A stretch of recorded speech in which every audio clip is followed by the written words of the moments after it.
paz esteja convosco, aqui é a pastora Juliana.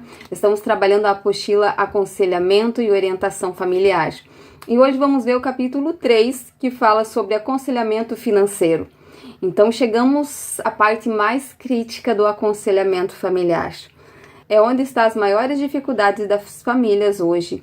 A palavra tem mais de 200 versículos falando a respeito disso, para você ver a tamanha importância que existe de nós entendermos, analisarmos e aprendermos como cuidar do nosso dinheiro, como não nos iludir com tantos contos de fada que nos aparece o tempo todo, com um cartão de crédito ilimitado, como não entrar nessa, ou se você já entrou, como sair dessa. Com a direção de Deus, com o cuidado de Deus. Então precisamos parar, analisar e mudar. Esse é o princípio, porque se você está fazendo as coisas de uma forma até agora e não deu certo, é sinal que precisamos sim mudar a visão, mudar a direção e os nossos hábitos, principalmente. Teologia da prosperidade. Existem muitas igrejas que falam a respeito da prosperidade como uma moeda de troca. E nós não cremos dessa forma.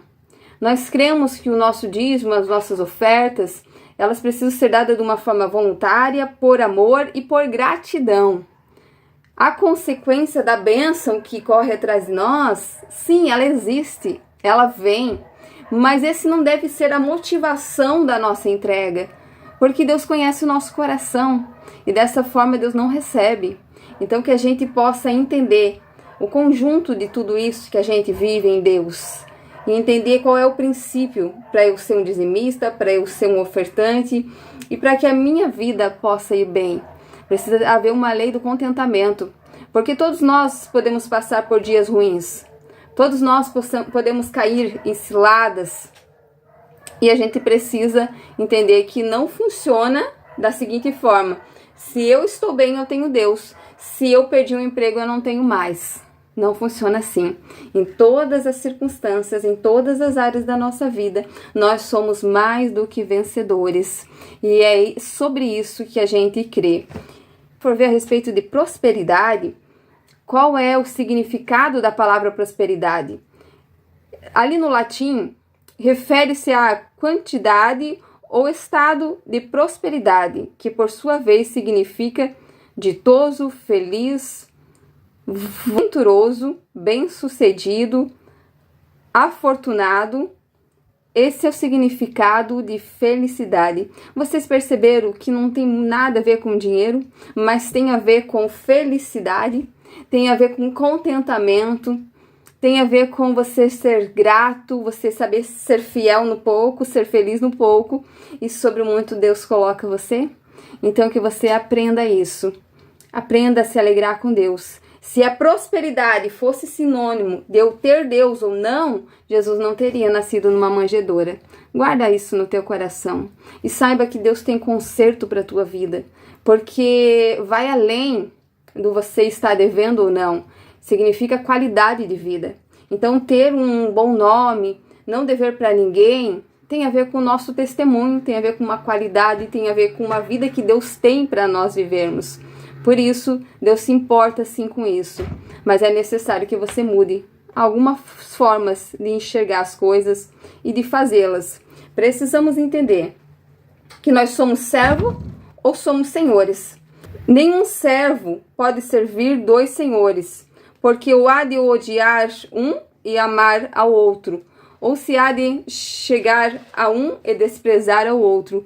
Não podeis servir a Deus e a Mamon. Lucas 16:13.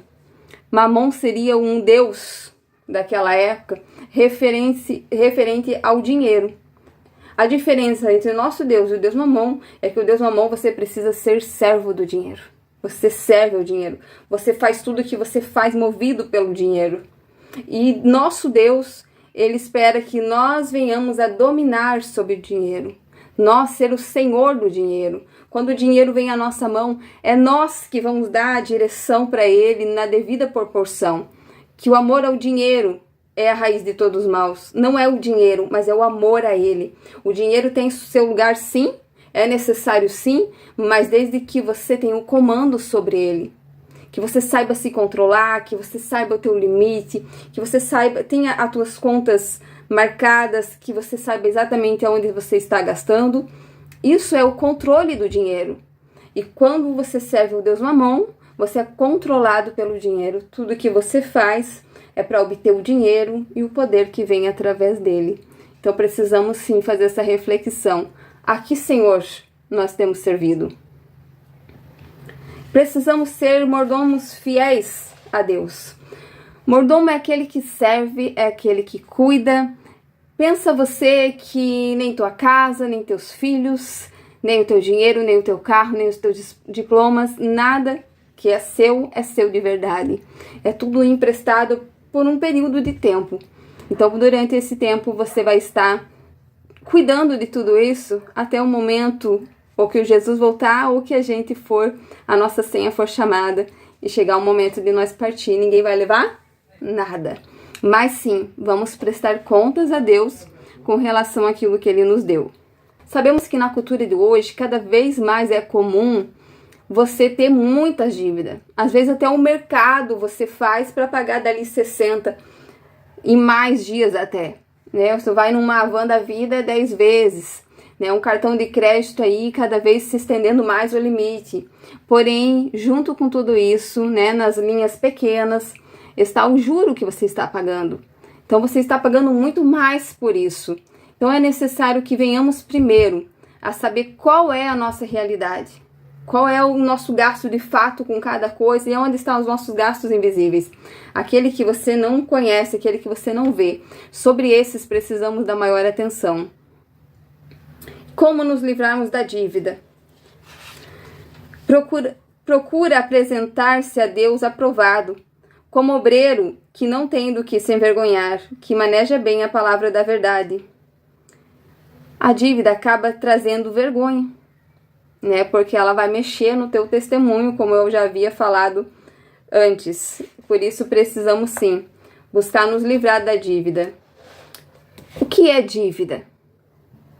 Assim como o pobre são dominados pelos ricos, quem pede dinheiro emprestado se torna escravo de quem empresta.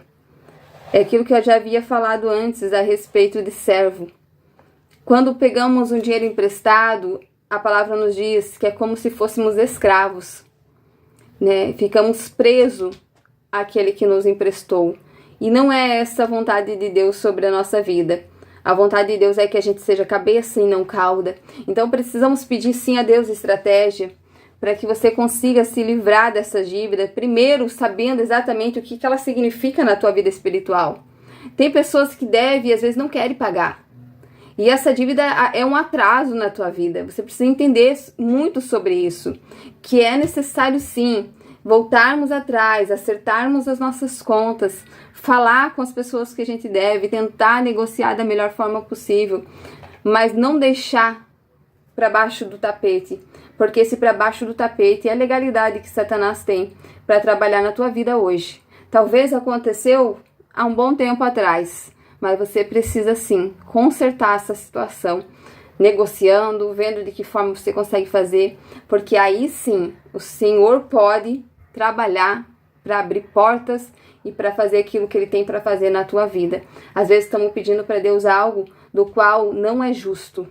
Por que que não é justo eu ser abençoada? Porque muitas vezes estamos nos esquecendo que fizemos uma plantação lá atrás, que usufruímos de algo lá atrás e que não pagamos. Precisamos pensar muito a respeito disso. Existe dívidas permitidas? Sabemos que no tempo que nós vivemos, você não dificilmente compra uma casa ou até mesmo um carro sem precisar fazer financiamento. Então sim, você vai precisar financiar, mas nem por isso você precisa cair na primeira cilada que tiver. Eu acho que hoje temos também aí um leque grande de concorrência e que você pode sim pesquisar em todos os bancos possíveis, que você não tem que fazer as coisas com a corda no pescoço, que você precisa orar e pedir a Deus a melhor porta, a melhor direção, calcula os juros, calcula quanto tempo vai levar, tenha a melhor proposta para você. Não faça as coisas na correria, mas faça com cautela. Dá uma olhadinha no valor do bem, Porque muitas pessoas às vezes estão financiando 30 mil, estão pagando aí 98, 3 vezes mais o valor do bem. Então você deve fugir desse tipo de coisas. Prestações tão altas que vai pressionar seu orçamento mensal. Cuidado, que muitas vezes você sabe exatamente qual é a tua realidade. E se a tua realidade é X, não adianta você querer gastar todo o valor que você recebe, porque você sabe que isso não vai dar certo. E aí Deus conhece a intenção do coração. Se você entrar em barcos furado, sabendo que ele está furado, como você quer que Deus te socorra toda vez? Então precisamos sim ter consciência, assim como fala naquele versículo. Qual homem que vai construir uma torre? Não se assenta primeiro, não faz os cálculos para ver se ele vai poder terminar aquela torre, para que ele não seja envergonhado no meio do caminho, sem que ele possa concluir a obra que ele começou. É sobre isso. Vai de passo em passo, que Deus sim tem o melhor para você, mas pede estratégia, faz as coisas de uma forma consciente, de uma forma que você vai conseguir colocar a cabeça no travesseiro e dormir em paz. O item que será comprado é uma necessidade ou um desejo? É uma pergunta que sempre temos que nos fazer. Mulher, homem, seja o que for. Hoje o consumismo é um dos pilares enormes usado pelo diabo.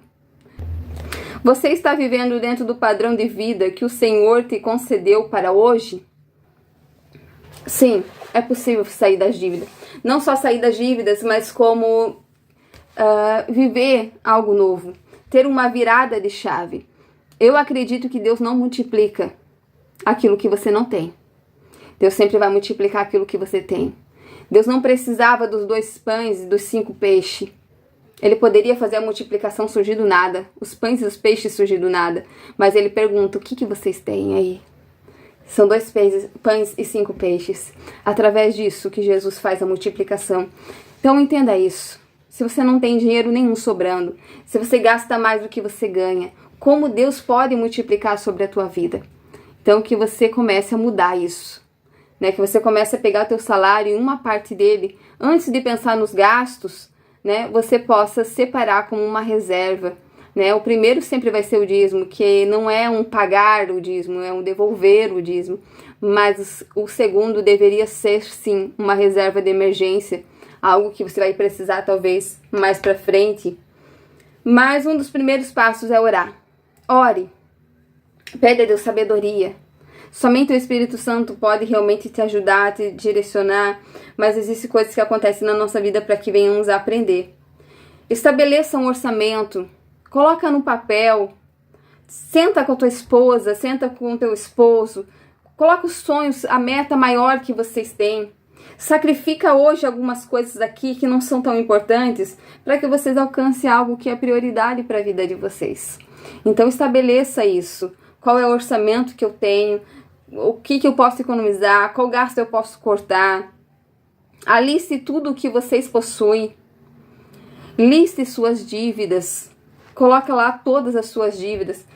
Mas eu não consigo pagar todas. Então comece a entrar em contato com quem você deve. Tenta dar um pouco para cada um e tenta negociar o máximo que você puder. Deus nos deu a sabedoria da estratégia da negociação. Fecha a torneira, né? Se você já está com muitas dívidas, não faça mais dívida, né? Deixa os cartões lá bem escondidos, esconde de você mesmo. Sabe aquele negócio que a gente esconde e depois não acha mais? Faça isso, esconda os cartões de créditos. Não vai no shopping, escolha outros lugares para você passear. Vai num parque, vai numa pracinha, mas não vai em lugares que pode te levar a gastar mais do que você deve. Então que você possa ter essa virada de chave. Uma das coisas que você vai descobrir nessa virada de chave é que as coisas simples muitas vezes nos traz mais alegria do que aquelas que achávamos que precisávamos. Então isso é algo incrível e que Deus talvez queira nos levar por esse caminho de conhecimento, de entendermos que a vida é muito mais simples do que a gente pensa. Estabeleça um plano de pagamento das dívidas para cada credor, aquilo que eu tinha dito, né? Negocie. Considere uma renda adicional ou renda extra, né? Hoje tem várias formas de tu fazer renda extra. Deus direção para que Deus te ajude realmente, que você possa fazer o melhor. E Deus vai te ajudar, pode ter certeza disso. Aprenda o conceito do contentamento. Aquilo que eu falei, o menos é mais. Quando eu aprendo a ser grato pelo arroz e feijão que eu tenho, as coisas se tornam muito melhores. Você começa a entender que às vezes é necessário diminuir a bagagem, porque quando eu diminuo as coisas da bagagem, ela vai pesar menos para mim. E isso é um alívio. E a maioria das vezes você vai perceber que muitas das coisas que estavam ali dentro da bagagem, você não precisava carregar. Então entra num conceito junto com a tua esposa, junto com os teus filhos. Aprenda a incluir os teus filhos em situações difíceis na tua vida. Em você esse reflexo, quando ele passar na vida adulta por algo desse tipo, ele vai entender que não é tão ruim assim, desde que ele esteja incluído nisso. Então que você tenha sabedoria para lidar com essa área da tua vida. E não desista. Não desista, permaneça firme, confiante, porque tudo passa. Prosperidade é uma questão de princípios. A maioria das pessoas que tem dificuldade na área financeira, às vezes tu vai perguntar um pouco a mais, você vai perceber que elas não são dizimistas e ofertantes, porque muitas vezes não sobra. Só que o teu dízimo jamais pode ser a sobra, tem que ser o primeiro, tem que ser a tua fidelidade, a tua confiança, o teu coração não colocado sobre o dinheiro, mas você dominando sobre o restante que Deus deixou em tuas mãos como um mordomo fiel ao Senhor. E Deus aí sim, Ele vai te abençoar em todas as áreas da tua vida. Precisamos sim ser ofertantes e dizimistas. Precisa-se ter humildade. A soberba, o orgulho, isso afasta as pessoas de Deus. E elas acreditam que com a força do seu braço, elas vão trabalhar, ganhar muito dinheiro e trazer todas as necessidades para sua casa. Mas quando somos dizimistas e ofertantes, estamos depositando isso nas mãos de Deus, não sobre as nossas mãos. E para isso precisamos ter humildade para pedir a Deus essa ajuda, esse socorro e confiar que o Espírito Santo vai estar nos ajudando em tudo o que precisamos. Honestidade, você não comprar além do que você pode pagar. Deus conhece teu coração, como eu já havia falado antes. Você precisa ser honesto, porque você carrega também junto com você o teu testemunho, né? As pessoas não vão olhar para você e dizer, coitada da Juliana, passou por dificuldade, por isso não pagou. Não, as pessoas vão olhar para você e vão dizer, não vai lá naquela igreja, tá devendo para todo mundo. Precisamos ter zelo por isso, pelo nosso testemunho, pela nossa vontade de consertar aquilo que está errado. A administração pessoal e familiar, ela é extremamente necessária. Trabalho e crescimento pessoal, você precisa ter metas, sonhos, objetivos, desejo de crescer. Não comer o pão da preguiça, por isso a palavra nos fala, aprenda com as formigas. As formigas, elas trabalham durante o verão, elas carregam folha o tempo todo e armazenam para o inverno, para o tempo difícil. Assim temos que ser nós. Mas teu coração, o teu esforço, confia nele, porque eu tenho certeza que Deus fará grandes coisas na tua vida. Deus abençoe vocês e que possamos viver a prosperidade que Deus tem para nós.